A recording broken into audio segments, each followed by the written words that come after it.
ఈయన పొన్నవోలు సుధాకర్ రెడ్డి గారు మాట్లాడేది పంది కొవ్వు చాలా ఖరీదైంది, ఆ కొవ్వు లడ్డు నెయ్యితో ఎలా కలుపుతారు, నెయ్యి 300 రూపాయలు ఉంటే పంది కొవ్వు 1200 రూపాయలు, బంగారంతో రాగి కలుపుతారా, ఇత్తడిలో పుత్తడి కలపరు, చెంబు తయారులో ఎవరైనా బంగారం కలుపుతారా? మదమెక్కిన మాటలు పొన్నవోలు సుధాకర్ రెడ్డి గారు. మదమెక్కి వస్తే ఇట్లాంటి మాటలే వస్తాయి. మీరు నా మీద కోర్టులో కేసులు వేసుకుంటారో ఏమి చేసుకుంటారో చెప్తా. మీరు ఏజీపీలు కదా, మీ దగ్గర వేల కోట్ల డబ్బులు ఉన్నాయి కదా, వేసుకోండి కోర్టులో, చెప్పండి.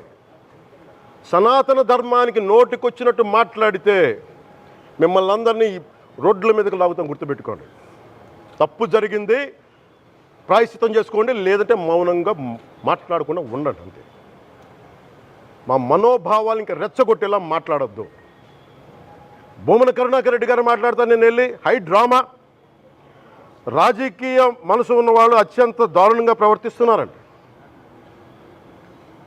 లడ్డు కలుషితమైంది అంటున్నారు, కల్తీ నెయ్యితో తప్పు చేసి ఉంటే సర్వనాశనం అయిపోతాం, రక్తం కక్కుని చచ్చిపోతాం. మీ నాశనం మొదలైంది.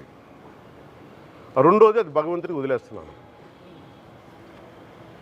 వైవి సుబ్బారెడ్డి గారు విచారణకి రావాలంటే రికార్డులు ఆయనకి ఇవ్వాలంట. మీరు ప్రభుత్వంలో రికార్డులు మాకు ఇచ్చారా? మాకు ఏం మాట్లాడుతున్నారు మీరు? మీరు కూడా విచారణకు సిద్ధంగా అండి. అసలు ఈవో ధర్మారెడ్డి గారు, ఆ మనిషి గాయబ్, ఈరోజు దాకా లేడు ఆయన, ఈరోజు దాకా మళ్ళీ కనిపించలా.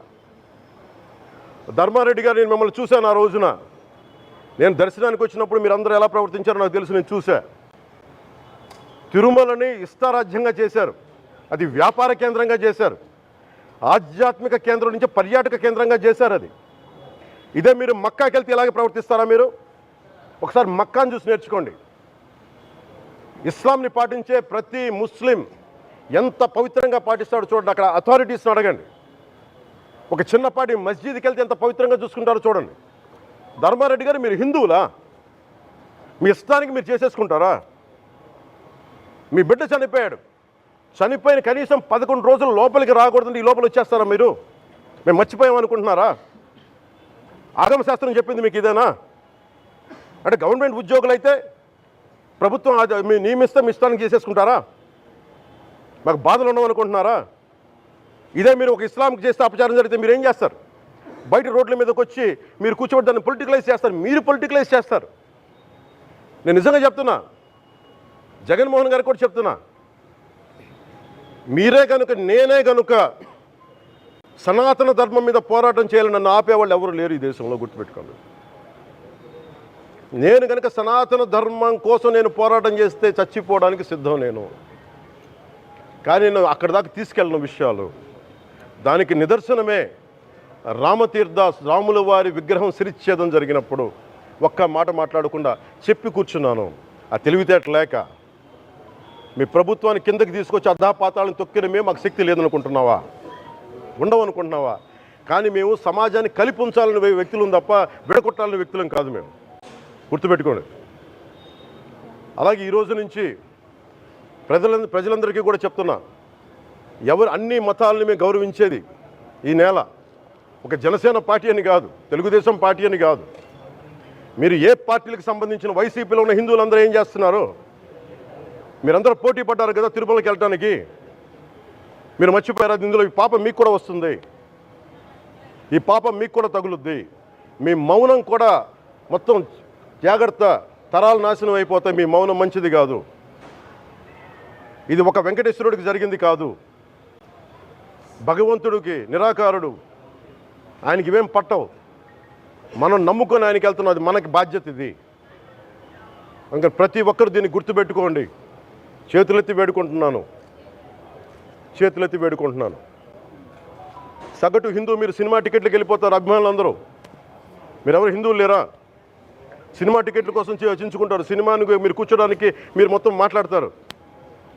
అందరిని అడుగుతున్నా, మొత్తం భారతదేశపు యావత్తు ఉన్న సినిమా అభిమానులను అడుగుతున్నా, మీరందరూ హిందువులే కదా, అత్యధికులు హిందువులే కదా? మీకు బాధ్యత లేదా? మీకు మీ సినిమా హీరోలు, నేను కూడా హీరోనే, నన్ను మించి దేశాన్ని చూడమని, సనాతన ధర్మాన్ని చూడమంటున్నా. మీ కన్వీనియంట్గా కూర్చోబెట్టి హీరోలను ఎత్తడం కాదు, నన్ను ఎత్తడం కాదు. ధర్మం విఘాతం కలిగినప్పుడు ధర్మానికి మీరు మాట్లాడటం మీ బాధ్యత. నా తరం మేము కష్టపడుతున్నాం, ముందుకు వచ్చాం. ఎవరి కోసం పడుతున్నాం ఈ కష్టాలు? మాకు సరదా కాదు. ప్రతి ఒక్కరి ఇష్టానికి వచ్చి మాట్లాడుతూ ఉంటే బాధ కలుగుద్ది. అయ్యప్ప స్వామి దీక్ష చేసే వాళ్ళ మీద ఎంత ఇష్టారాజ్యంగా మాట్లాడతారు. ఇదే మీరు ఎవరన్నా సరే ఇస్లాం మీద మీరు గొంతు ఎత్తగలరా? ఎందుకంటే రోడ్ల మీదకి వచ్చి కొడతారని మీకు భయం, అందుకు మీరు మాట్లాడరు. హిందువులు అంటే మెత్తని మనుషులు కదా, తోటి హిందువు కదా, మీరు ఏదైనా మాట్లాడచ్చు. మీకు నమ్మకాలు లేకపోతే మీరు ఇంట్లో కూర్చోండమ్మా. మీకు నమ్మకాలు లేకపోతే ఇంట్లోంచి బయటికి రాకండి, మమ్మల్ని ఏం అనకండి.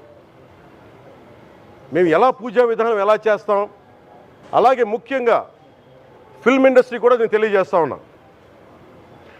దీని మీద మీరు మాట్లాడితే మద్దతుగా మాట్లాడండి, లేదంటే మౌనంగా కూర్చోండి. అంతేగాని మీ మాధ్యమాల ద్వారా అపహాస్యం చేస్తే మటుకు ప్రజలు మిమ్మల్ని ఎవరు క్షమించరు. ఎందుకంటే చాలా డీప్ పెయిన్ ఇది. మీరు లడ్డూ మీద జోక్లు వేస్తున్నారు. నేను ఒక సినిమా ఫంక్షన్లో కూడా చూశాను. Laddu is a sensitive issue అని.